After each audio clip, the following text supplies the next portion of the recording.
solo tú mereces la gloria y la honra, Señor. Padre, te pedimos que esta mañana, Señor, seas tú presente en este lugar, Señor. Que realmente podamos estar atentos a lo que tú tienes esta mañana para nosotros, Señor. Pon en nosotros un corazón abierto, un corazón atento, pero también un corazón humilde, Señor. En el nombre de Cristo Jesús. Amén.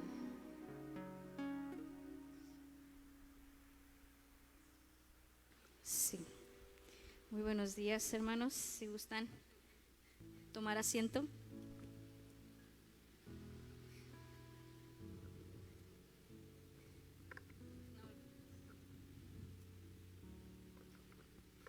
Pues bienvenidos hoy a su casa. El día de hoy quiero compartir una palabra que pues Dios puso en mi corazón y se derivó a una conversación que estaba teniendo con una amiga en una llamada telefónica. Estaba como que cuando me dijeron, Saraí, te toca predicar, pues es la primera vez aquí paradita. Entonces pues es un reto que Dios me ha puesto, y meditando sobre qué quería compartir, o mejor no yo, sino lo que Dios quería hablar a la iglesia, y tomando el tema con mi amiga, salió el tema del trabajo de la iglesia. ¿Qué está pasando hoy con la iglesia de Jesucristo? ¿Qué está pasando hoy con la iglesia? Me vengo a referir, no el templo, no ese lugar, estoy refiriéndome a las personas, porque todos sabemos que la iglesia somos nosotros, no es nadie más, somos nosotros, y donde vayamos llevamos a Jesucristo, representamos a Jesucristo. Y el título de esta predicación se llama Una iglesia que transforma al mundo. Orando y meditando sobre esto, dije, Dios, ayúdame a encontrar una iglesia en tu palabra donde realmente nos ayude a aprender lo que debería de ser una iglesia hoy en día en este mundo. Y no voy a retomar esta historia mucho, pero se los voy a dejar de tarea. Esta historia la pueden encontrar en Hechos 17, en el capítulo 17, y habla sobre la iglesia de Tesalonicenses. Entonces ustedes pueden leer en su casita esta historia de cómo se construyó, pero les voy a dar un resumen. En aquel tiempo Pablo junto con otras personas llegaron a la ciudad de Tesalonicenses, y lo que me asombró cuando empecé a leer la historia en los primeros 3 capítulos, dice que a Pablo solamente le tomó 3 semanas para que un pueblo se levantara, un pueblo se salvara y un pueblo hiciera iglesia. 3 semanas. En la Biblia dice que le tomó 3 sábados. En aquel tiempo sábado era el 7º día. Entonces 3 semanas, imagínense. A veces cuando leí eso dije yo, ay Dios, ¿cuántas semanas llevamos nosotros en la iglesia? ¿Cuántas semanas llevamos nosotros viniendo cada domingo? ¿Cuántas semanas hemos estado escuchando de tu palabra y no hemos podido reflejar realmente quién eres tú al máximo como lo hizo esta iglesia? Entonces a Pablo le tomó 3 semanas solamente predicar del evangelio, y se levantaron, y fue la primera iglesia que no era solamente de judíos, fue la primera iglesia que también convirtió a gentiles, quiere decir a los que no eran judíos. Fue la primera iglesia que se construyó en una ciudad pecaminosa, en una ciudad donde era difícil que el evangelio entrara. Y cuando Pablo con sus amigos o su equipo de trabajo pisó esa ciudad, en 3 semanas se convirtieron. Y claro, no fue por Pablo.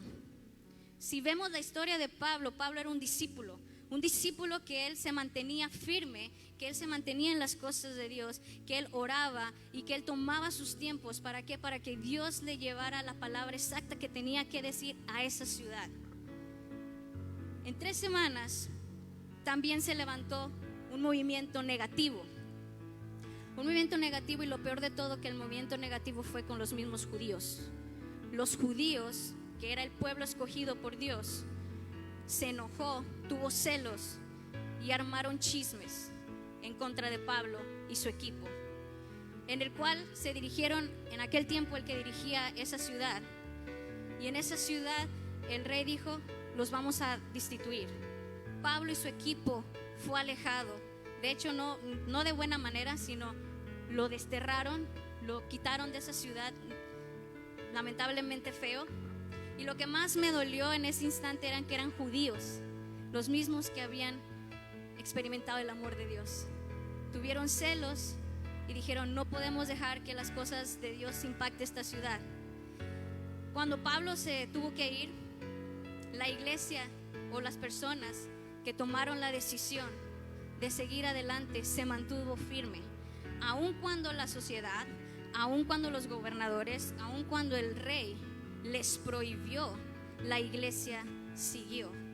Y algo que nos enseña esta iglesia son 4 puntos que quiero mencionar, que es algo que nosotros como cuerpo de Cristo, como iglesia, porque Dios no ve solamente la iglesia de Ríos de Agua Viva, no hay títulos en la presencia de Dios, hay solo un cuerpo. Y es tiempo que la iglesia empiece a tomar forma, empiece no tan solo a tomar forma, pero de la forma que empiece a tomar también la acción. Y como primer punto, abran sus Biblias por favor en Primera de Tesalonicenses 1:4.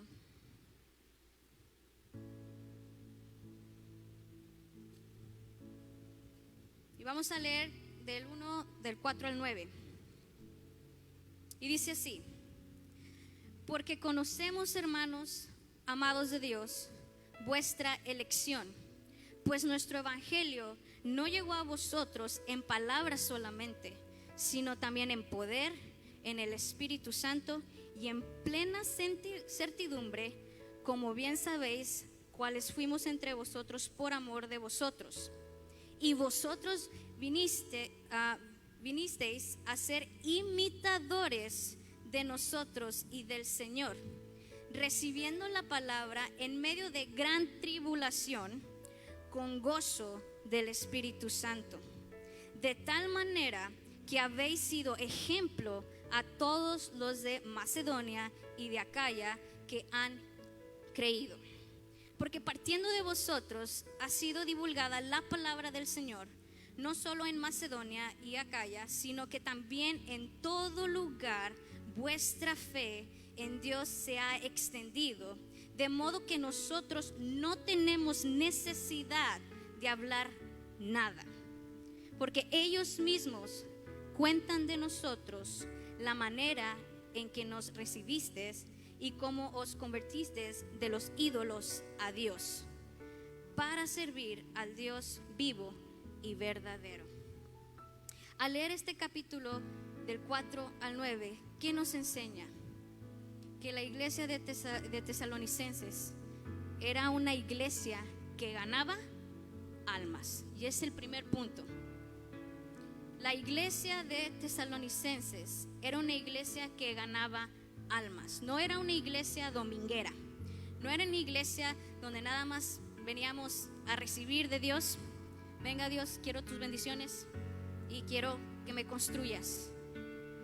Era una iglesia que no se preocupaba solamente por sus necesidades, sino que tenía bien claro que la necesidad estaba allá afuera, que la necesidad era ganar almas para Cristo, no llenarnos nosotros mismos de las ganancias de Dios. Que no tiene de malo pedir a Dios, no tiene nada de malo, pero hay que también tomar en cuenta de que no debemos ser egoístas, no debemos nada más pensar en nuestro propio yo. Y creo que esta iglesia es un gran ejemplo de que desde el primer momento que ellos recibieron a Cristo en su corazón, ellos tomaron ese trabajo, ellos tomaron esa misión de ganar almas. Y lo más interesante que dice aquí en el 9, dice: porque ellos mismos cuentan de nosotros. ¿Quiénes son ellos mismos? Las personas de las que ellos empezaron a hablar. O sea, en la iglesia de Tesalonicenses no necesitaba mandar cartas a Pablo diciendo: vamos bien, todo va excelente, no hay ningún problema, porque no hubo la necesidad en esa iglesia, porque la gente veía el amor de Dios, la gente veía su trabajo y su testimonio les servía de evidencia para declarar las buenas nuevas. Mi pregunta hoy en día, tú como iglesia, ¿de qué manera te estás esforzando?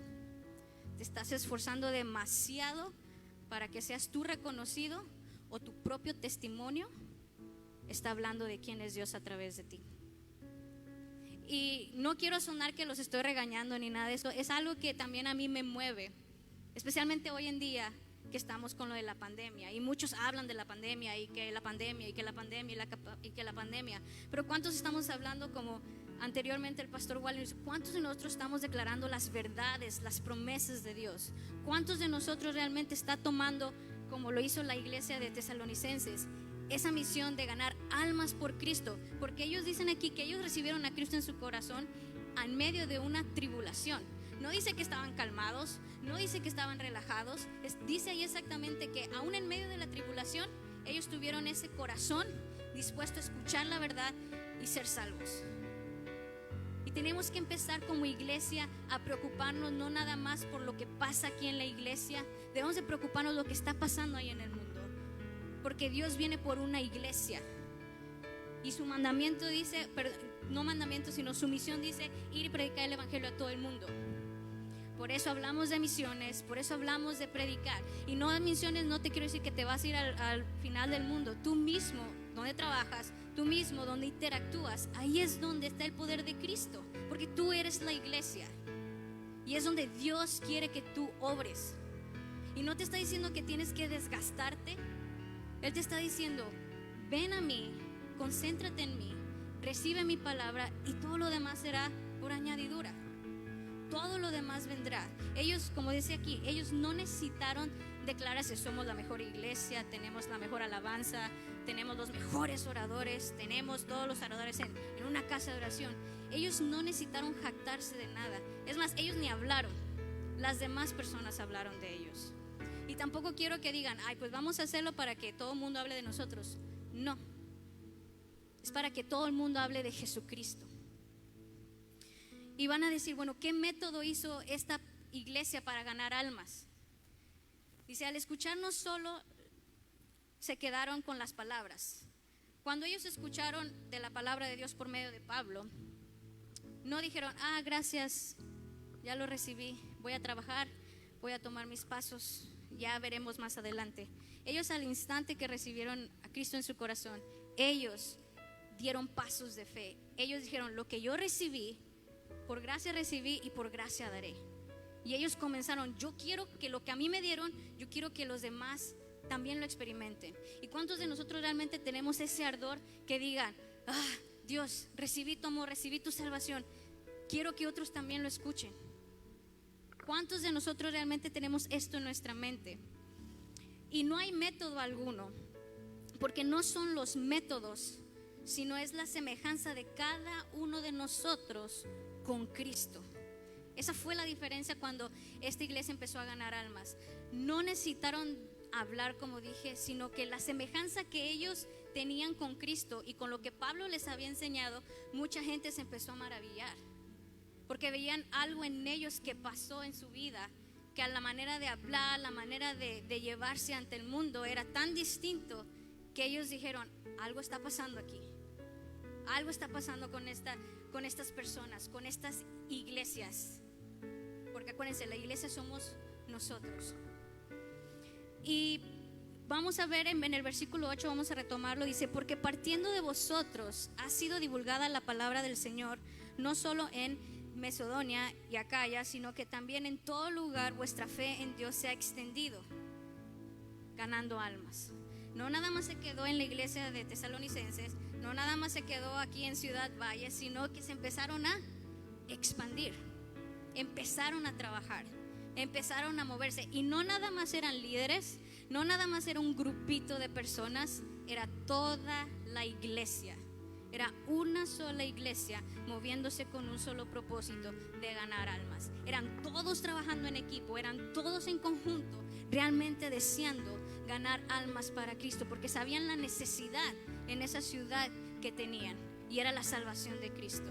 Porque como dice, estaban en tribulación, era una ciudad pecaminosa, una ciudad que estaba perdiendo en el pecado. pero se levantó un remanente, se levantó un grupo de personas que dijeron: aunque no esté nuestro líder Pablo aquí con nosotros, la iglesia trabaja. ¿Cuántos de nosotros esperamos que mi líder me diga qué hacer? ¿Cuántas veces nosotros esperamos a que si el líder no está en control, ya no sé qué hacer? Y es la falta a veces del conocimiento de la gracia de Dios, o mejor dicho, de esa confianza, de esa seguridad que Dios te debe de dar a ti para decir: aunque no hay nadie aquí, tu palabra dice que tengo que ganar almas. No nada más es exclusivo el ganar almas para ciertas personas. Tu responsabilidad como iglesia, todos los que somos iglesia, nuestra responsabilidad es ganar almas. Hay un escritor, John MacArthur, y me impactó esta frase que ahorita lo van a proyectar ahí, y dice: el testimonio cristiano nunca debe ser independiente de la palabra de Dios. Debería ser solo un eco de la verdad de Dios. La palabra de Dios no quiere decir: bueno, Dios, vengo los domingos a escuchar tu palabra, gracias. Sino lo que escuchas debe ser un eco allá afuera. Debe ser un eco grandísimo allá afuera. No podemos romper, no podemos dividir, no podemos decir: aquí soy una persona, allá afuera soy otra. Debemos de ser un eco de Dios, un eco de su palabra. Segundo punto que veo de esta iglesia es que era una iglesia que esperaba la segunda venida de Dios. Y a veces se nos olvida que esa es nuestra esperanza. A veces se nos olvida que ese es nuestro motor a seguir.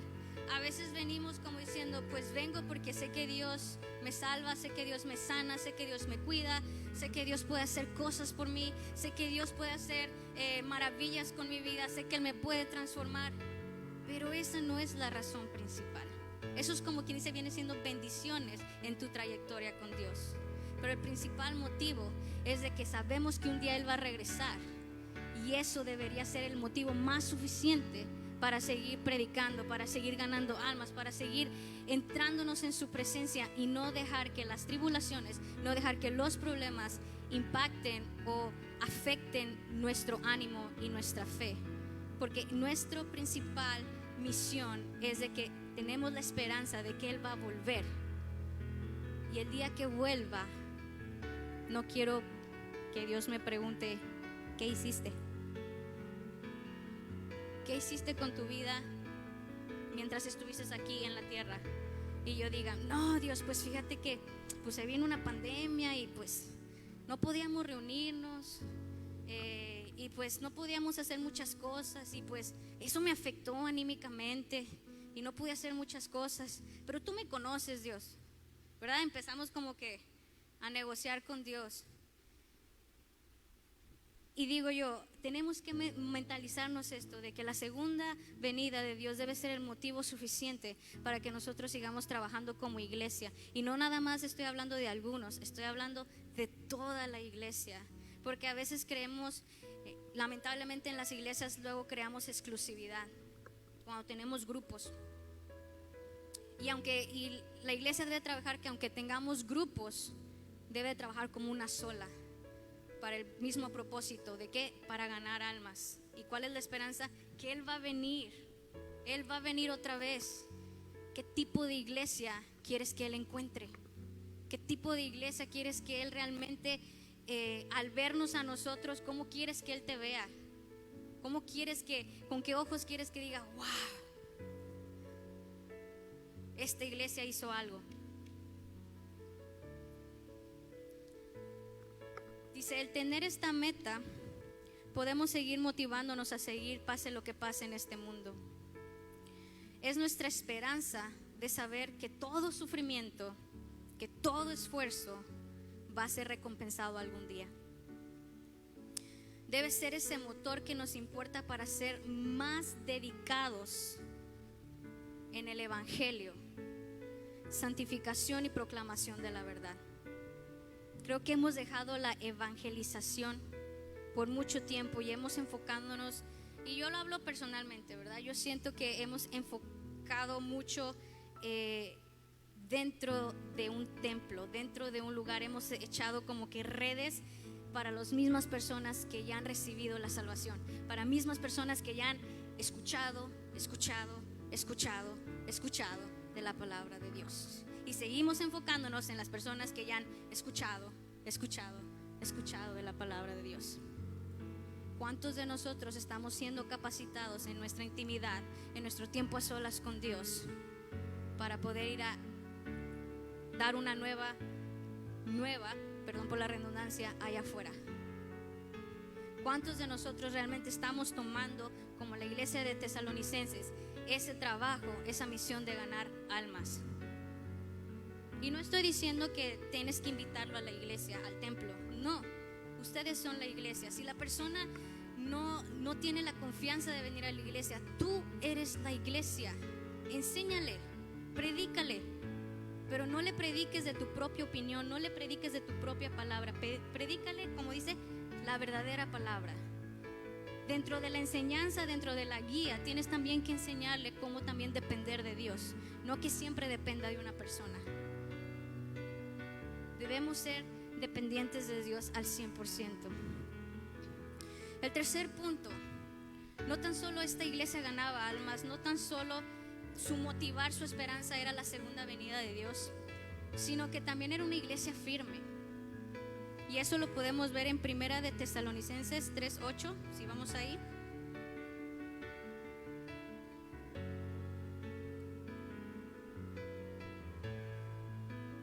Dice: porque ahora vivimos, y si vosotros estáis firmes en el Señor, por lo cual, ¿qué acción de gracia podremos dar a Dios por vosotros? Por todo el gozo con que nos gozamos a causa de vosotros delante de nuestro Dios, orando de noche y día con gran insistencia, para que veamos vuestro rostro y contemplemos lo que falte a vuestra fe. Era una iglesia que, a pesar que estaba pasando por cosas, situaciones difíciles, era una iglesia, porque aquí Pablo lo menciona, que nunca dejó de orar. Ellos oraban sin cesar. Era una iglesia, y no nada más eran, vuelvo a recalcar, no nada más eran algunos, era toda la iglesia, toda, porque sabían cuál era la misión. Cuando nosotros recibimos a Cristo en nuestro corazón, todos vivimos en el primer amor, todos estamos emocionados porque el amor de Dios es maravilloso. Pero luego vienen pruebas, vienen situaciones, y es cuando uno empieza como que diciendo, ah, caray, cuando yo estaba sin la salvación, como que me estaba yendo un poquito mejor. Ahorita que estoy con Dios, híjola, estoy batallando. Y a veces eso es motivo suficiente para algunas personas de caer, cuando en realidad debería ser la motivación para seguir adelante. Porque Dios, cuando Dios entra a tu vida, va a haber lucha, créanme. Sí, yo a los 15 años fue cuando yo tomé la decisión de realmente seguir a Cristo, aunque desde pequeña nací pues escuchando de la palabra de Dios, ¿verdad? Mis papás han sido cristianos, pero yo hasta los 15 años fue mi decisión de decir, ok, ya me voy a poner las pilas, yo quiero entregar mi vida a Dios. Pero no me quedé estancada, porque a veces cometemos el error de que, ok, quiero recibir a Cristo y ya. No, es buscar qué es lo que quiere Dios hacer a través de mi vida, dándole ese reflejo, siendo ese eco de Dios al mundo. Para eso tuve que trabajar. ¿Hubo estirones y jalones conmigo misma? Sí, bastante. Porque a veces sí quería, a veces no quería. Para mí el leer, y no nada más la Biblia, la lectura en sí no es de mi agrado. Batallo para leer, pero forzo mi carne cada vez que necesito, porque sé que si no medito en la palabra de Dios, el enemigo primero empieza a atacar aquí en la mente. Y cuando empieza a atacar aquí en la mente, cuidado. Y si lo dejas, olvídate, va a estar un poquito difícil volver a salir de ahí. Entonces, ¿Cómo vamos a lograr esta firmeza? Esta firmeza la vamos a lograr solamente a través de la lectura de la palabra de Dios. Puedes tener consejeros, puedes tener aún líderes ayudándote a orar por ti mismo, puedes tener personas intercediendo por tu vida, pero al final de cuentas va a ser tu acción la que active esa reacción para que empiece a ponerte más firme en lo que es la fe. Y firme, quiero leer la definición de firmeza. Dice: es la cualidad de lo que es estable o no se mueve. Es una voluntad inquebrantable y constancia en la realización de algo. Si vemos esta definición, dice la cualidad de lo que es estable o no se mueve. Muchos nos quedamos en este paso. Dice: oh, es que Dios dice que tengo que ser firme, pues me quedo estable, no me muevo. El segundo dice voluntad inquebrantable y constancia en la realización de algo. Esa es la segunda parte. Dice que hay que tener la voluntad inquebrantable. ¿Para qué? Para tener una constancia de realización, una constancia de hacer algo. Y a veces pensamos que firme quiere decir que me quedo estático. Si tengo un problema, aquí me quedo. No me muevo, no pasa nada. Dios no dice eso. Dios dice que la firmeza tan solo te debe de poner firme en tus convicciones de la creencia de Dios, pero te debe de mover para que tú salgas de esa situación y que otros puedan ver la gloria de Dios a través de tu vida. Lo que voy a decir a continuación es algo que siempre he traído y que primero Dios me habló a mí primero. Cuando a los 15 años esto fue lo que Dios me dijo a mí. Y hay dos cosas que tenemos que tomar en cuenta. Cuando nosotros queremos alcanzar, ser una iglesia como los de Tesalonicenses,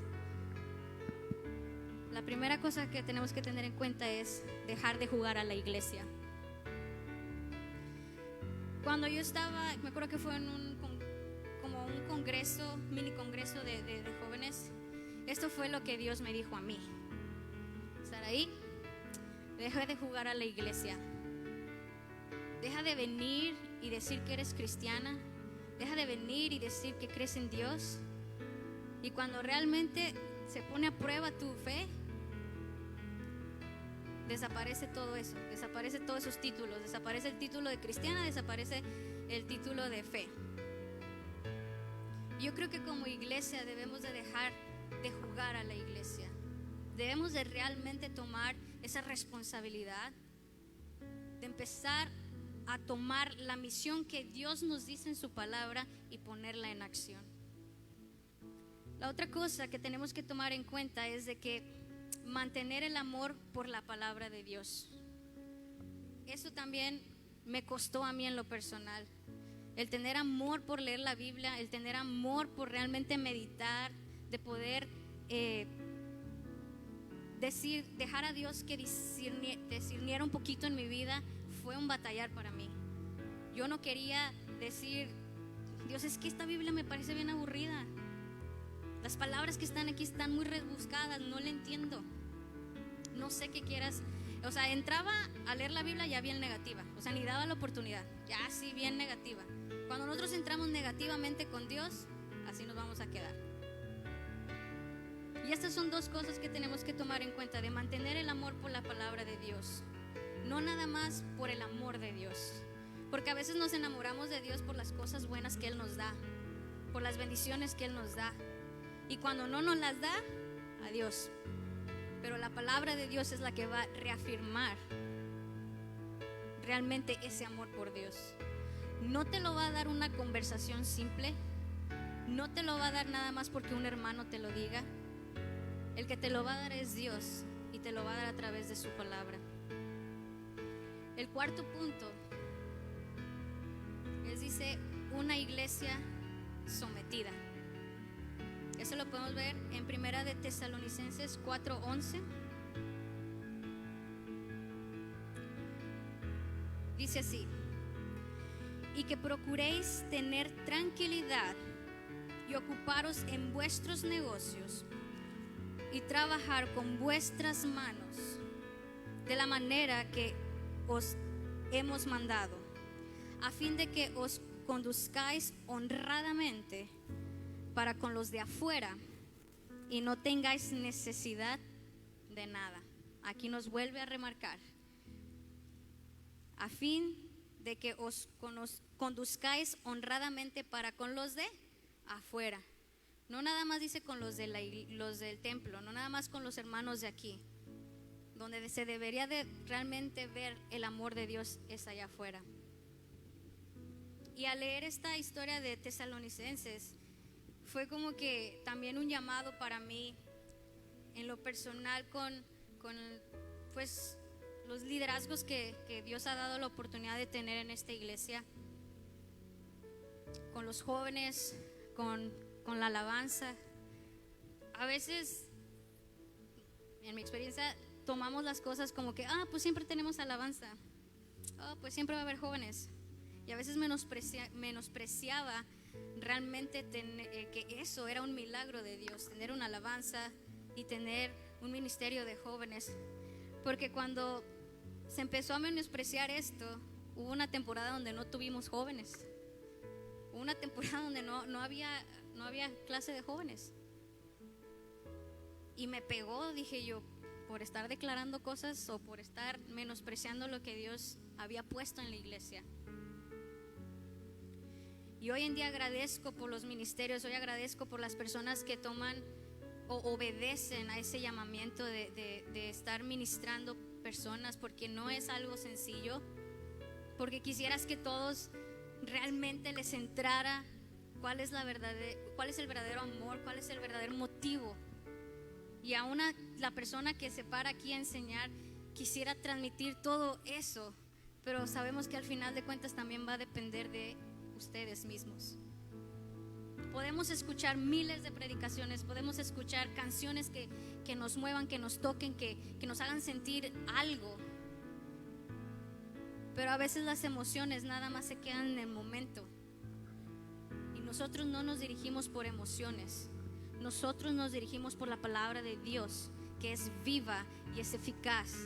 La palabra de Dios dice que es viva. ¿Por qué es viva? Porque tiene vida. Porque lo que leemos también se puede traducir o también se puede usar hoy en día. Por eso es viva. Y es eficaz, porque no tan solo cuando tú la lees, la meditas y dices, esto se compara a algo que estoy pasando, sino es eficaz porque también lo resuelve. A lo mejor no en nuestro tiempo, pero en el tiempo de Dios es perfecto. Y a veces la falta de creer, o a veces la falta de tener esperanza de que Dios pueda hacer algo, es cuando nosotros empezamos a decaer. En esta parte podemos ver que a Pablo no necesitó exhortar a esta iglesia. Pablo reconoció que ellos estaban tan empapados de la palabra y del amor de Dios, que su vida era un vivo ejemplo de Jesucristo. Pablo no tuvo ninguna queja de esta iglesia a comparación de la iglesia de Corintios, a comparación de la iglesia de Efesios, que eran iglesias también, pero tuvieron sus situaciones. Y cuando estuve investigando dije yo, esta iglesia, Pablo no tenía nada en contra de esta iglesia. ¿Por qué? ¿Qué pasó? ¿Cuál era la diferencia de esta iglesia a las demás? Si todas son iglesias de Cristo, ¿cuál es la diferencia? Y me mostró que estos 4 ejemplos, estos 4 puntos definían a esta iglesia de Tesalonicenses. Cuando recibieron en 3 semanas la palabra de Dios, en 3 semanas les tomó nada más para creer y hacer cosas. La primera, una iglesia que gana almas. Mi pregunta hoy en día, tú como iglesia, ¿estás ganando almas? Segundo punto,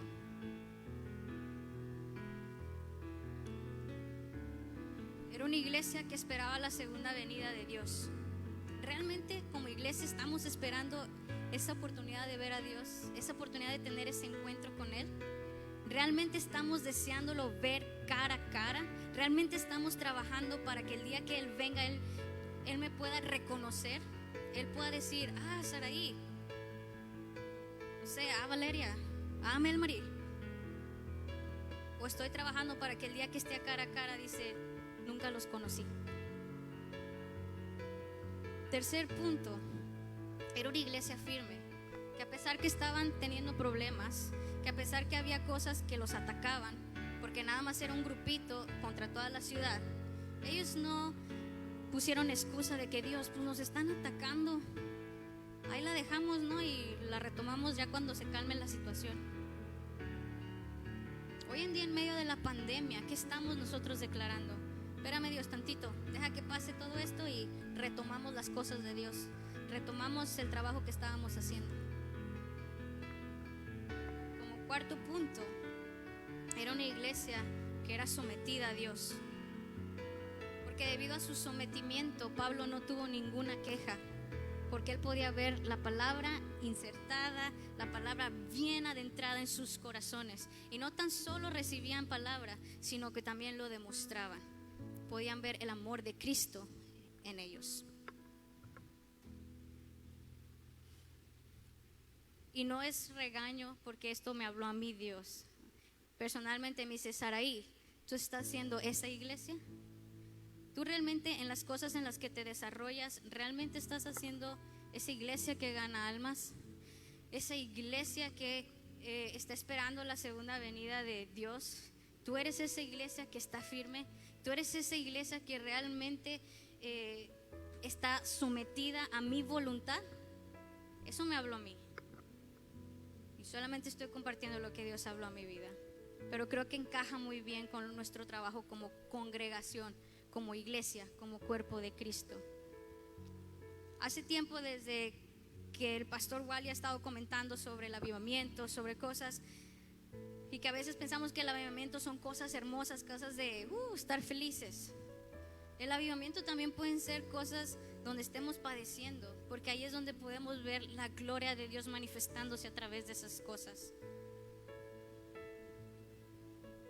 El avivamiento de la iglesia es ahorita. Me acuerdo que cuando estaban los jóvenes decían, los jóvenes son la nueva generación. Y esa frase se siguió. O sea, yo dejé de ser joven, vinieron otros jóvenes, la nueva generación. Se fueron esos jóvenes, llegaron otros, la nueva generación. Y dije, ¿y cuándo va a ser la generación de hoy? Mi pregunta es, ¿cuándo va a ser la iglesia de hoy? ¿Cuándo nos vamos a poner realmente a empaparnos de la palabra y de realmente meditar en ella y de la verdadera palabra? No de lo que ponemos en nuestra mente o lo que ponemos de nuestro corazón o lo que tratamos de interpretar de la palabra de Dios. Porque cuando tratamos nosotros por nuestras propias opiniones, pensamientos, interpretar la palabra de Dios, es donde caemos en errores y donde caemos en contradicciones con personas. La palabra es verdadera, no hay otra verdad, es la única verdad. ¿De qué manera la estamos leyendo? ¿De qué manera nos estamos empapando de ella? Y la palabra dice que no nada más la debemos de leer, sino que también la debemos de poner en práctica. El hecho de que yo haya leído esto sobre la iglesia de Tesalonicenses no significa que se va a quedar aquí, sino que debe de ser ese motor para decir, esta iglesia estaba firme, esta iglesia estaba sometida, esta iglesia estaba ganando almas, esta iglesia estaba esperando a Dios. Yo tengo que ser también, tener esos pasos, tengo que meterme esos puntos en mi cabeza para que así yo pueda dejar de jugar a la iglesia, así yo pueda dejar de amar la palabra de Dios.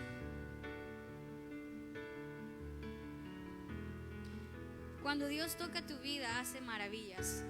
Voy a contar un poquito de mi testimonio. Yo era una persona súper seria, no me gustaba hablar en lo absoluto. Yo llegué de 15 años aquí a Ciudad Valles y mi personalidad era muy muy distinta. Era una persona pues no enojona y no como amargada, pero era una persona seria. O sea, podía estar sentada y peor tantito si me hacías preguntas de sí, no, porque mi cabeza nada más era así y era así, era lo único que hablaba. Cuando me dicen, Saraí, tienes pues hay un puesto en la iglesia para la alabanza, y dije, ok, pero nada más, era puro tocar. Después de ahí me dice, oye, clase de niños. Y yo así, pues si ni hablo, ¿cómo voy a dar clases de niños? Y luego con niños, ¿verdad? Que uno tiene que hacer tantas cosas. Y por mucho tiempo dije que no. Hasta los 15 años que estaba en este congreso, que Dios tocó mi vida y me dijo, ya basta de jugar a la iglesia. A los 18 años empecé con clase de niños. Después aquí, estando en la casa de oración, me acuerdo que el pastor dijo, Saraí, el Espíritu de Dios me dice que tienes un cántico nuevo. Y yo en mi mente, el Espíritu bien mentiroso, eso no es cierto. Y yo al pastor enfrente aquí en la casa de oración tocando yo, porque nada más estaba dando instrumental, piano. Me acuerdo que yo, todos ahí viéndome, yo le decía. Y el pastor me volvió a decir y yo no quise cantar. Pues el pastor, exhortadamente en amor, le dijo en aquel entonces al que estaba de líder, ponle un micrófono enfrente. Y yo me acuerdo ese día que tenía ganas de llorar porque me estaban obligando a cantar y yo nunca había cantado ni en el baño. Dije yo, ¿quién les dijo que cantaba? Yo nada más tocaba. Pero eran las oportunidades que Dios me estaba dando y a veces yo me negaba a decir que eran oportunidades. Pero cuando empecé a tomar esto, empecé a ver que Dios me llamaba más y más y más. Me acuerdo que Tete estaba de líder de jóvenes y en ese entonces tenía que salir, o no sé qué pasó, pero iba a haber un cambio de líder y éramos los jóvenes de mi misma edad. Y me dice el pastor, bueno, líder de jóvenes. Y dije, no, eso sí que no. Ya eso sí no, porque pues qué tal si me preguntan cosas que yo ni sé responder. Y me dice el pastor, pues es que tú no vas a responder, es Dios a través de ti. Por 2 meses estuve negándolo y Tete puso una dinámica, me acuerdo. Ese día era de, escribió nombres de personajes bíblicos y nos dijo, ok, cada quien va a escoger uno. Pues es al azar, ¿no? Yo agarré uno y me tocó la vida de Jonás. Dije yo, más claro que el agua. Leí la historia de Jonás y tuve que dar plenamente mi testimonio de lo que Dios me estaba llamando a hacer y no quería hacerlo, como Jonás, que se desvió de la bendición. Cuando retomo los jóvenes, pues luego dicen, bueno, te toca ser líder de alabanza. Oiga, no me gustaba cantar, yo nada más la hacía de corista acá. Y de ahí empecé, dije yo, bueno, es otra oportunidad, otra oportunidad, otra oportunidad. Y todas las oportunidades que tomaba, no crean que las tomaba así, las tomaba dudando, pero con fe. Las tomaba, dije, Dios, yo sé que tú me vas a dar las herramientas, yo sé que tú vas a poner, pero eso yo no lo hice sola. Cuando se empezaron a presentar las oportunidades, yo sabía que tenía que empaparme de la palabra de Dios, porque yo sabía que no podía dar mi palabra de hombre, palabra de mujer. No podía faltarle al respeto de esa manera a Dios. El dar una palabra, el dar un consejo, el dar una enseñanza, debemos de saber que hay una gran responsabilidad y no la debemos de tomar a la ligera. Entonces quiero dejarlos con esto. ¿Qué tipo de iglesia quieres que Dios encuentre cuando Él venga? ¿Qué tipo de iglesia quieres que Dios realmente exprese algo? ¿Realmente estás dispuesto a tomar estos pasos? ¿Realmente estás dispuesto a enfocarte en ganar almas? ¿Realmente estás dispuesto a seguir con la esperanza de que va a haber una segunda venida? ¿Realmente estás dispuesto a estar firme? ¿Realmente estás dispuesto a estar sometido? Porque el sometimiento luego cuesta. Cuesta porque, no, por las mías.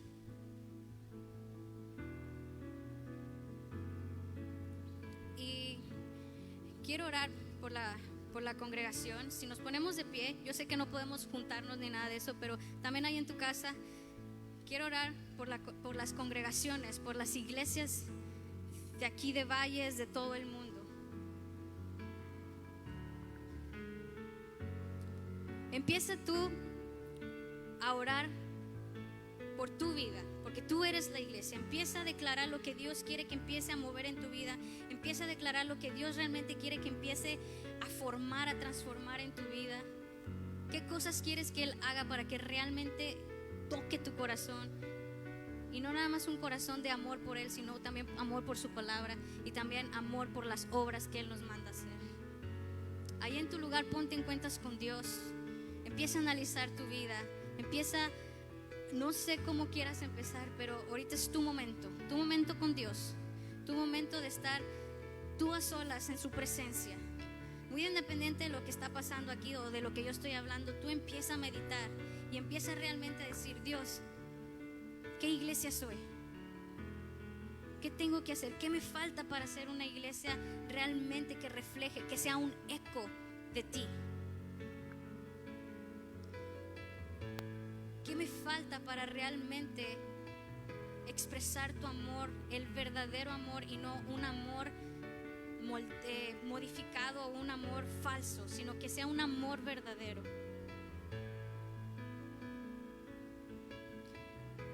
Padre, esta mañana, Señor, estamos aquí reunidos. Padre, nos ponemos en la brecha, ponemos nuestra vida en la brecha de tu trono. Venimos ante ti. Queremos realmente saber cuál es el propósito que tú tienes conmigo. ¿Cuál es ese propósito que realmente deseas que tu iglesia empiece a hacer? No queremos jugar a la iglesia, no queremos venir nada más a hacer cosas por hacer. No queremos venir, sentarnos nada más por venir a sentarnos a escuchar algo que se escuche bonito, que me llene ese día, sino que queremos venir en la cual podamos escuchar, podamos meditar, y no tan solo que se quede en este momento, sino que sea un eco para nuestra vida, que sea un eco en la cual realmente nosotros podamos reflejar quién eres tú, que la iglesia se empiece a mover de la manera bajo tu voluntad y no bajo la voluntad de hombre. Que tu iglesia empiece a tomar las obras, los mandatos, las obligaciones que tenemos como iglesia, que las tomemos con seriedad, pero también con amor. Que realmente podamos empezar a reflejar, y que no necesitamos ni siquiera hablar, Padre, sino que con nuestra vida, que realmente podamos demostrar quién eres tú a través de nosotros. Que nuestro yo mengue, que nuestro yo no sea el que opaque tu rostro, que tu rostro opaque el de nosotros, para que las personas al vernos al ver nuestro cuerpo no vean a Saraí, no vean a otras personas, sino que realmente te vean a ti, Señor. Ayúdanos a abrir nuestra mente, nuestro corazón. Cada vez que vayamos a tu palabra, Padre, ayúdanos a enfocarnos realmente en lo que tú estás hablándonos para poder hacer, Señor. Es tiempo que tu iglesia empiece a tomar acciones fuera de un templo. Es tiempo que todos en conjunto trabajemos y no seamos individualistas, no seamos egoístas y nada más queramos la bendición para nosotros, Señor. Queremos que realmente seas tú, Padre. En el nombre de Cristo Jesús. Amén.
Aleluya. Y seamos, como dijo Pablo a los Corintios, sean imitadores de mí como yo soy de Cristo. Esa es la iglesia. Esa es la iglesia que debe de ser, como también le dijo a los Efesios, sean imitadores de Dios. Seamos imitadores de ese Dios que nos ha adoptado como sus hijos, y seamos iguales a nuestro Padre, o parecidos a nuestro Padre. Así que la palabra de Dios sea sembrada en nuestros corazones y dé mucho fruto a cada uno de nuestras familias. Que Dios les bendiga. Antes de retirarnos, quiero orar por los diezmos y ofrendas. Padre bendito, gracias te damos porque hasta el día de hoy nada nos ha faltado, Señor. Dice tu palabra que es más bienaventurado el dar que recibir. Y hoy, Dios, damos porque tenemos un corazón transformado, cambiado, amoldado a ti, Señor. Un corazón alegre, Dios. Te damos gracias porque hay trabajo a pesar de la situación en la que estamos pasando, Señor. Tú no nos sueltas, tú no nos dejas. Tú eres fiel, tú eres misericordioso con tus hijos, con todos aquellos que te aman. Porque dices que tú amas al dador alegre, Señor. Y te damos gracias, Dios, porque hoy lo damos con alegría, Señor. Sin esperar nada a cambio, Señor, solamente porque te amamos. Te pido que bendigas cada trabajo, que multipliques las alacenas, Señor. Te lo pedimos todo esto en el nombre poderoso de Cristo Jesús. Amén. Que Dios les bendiga, que tengan una muy bendecida semana.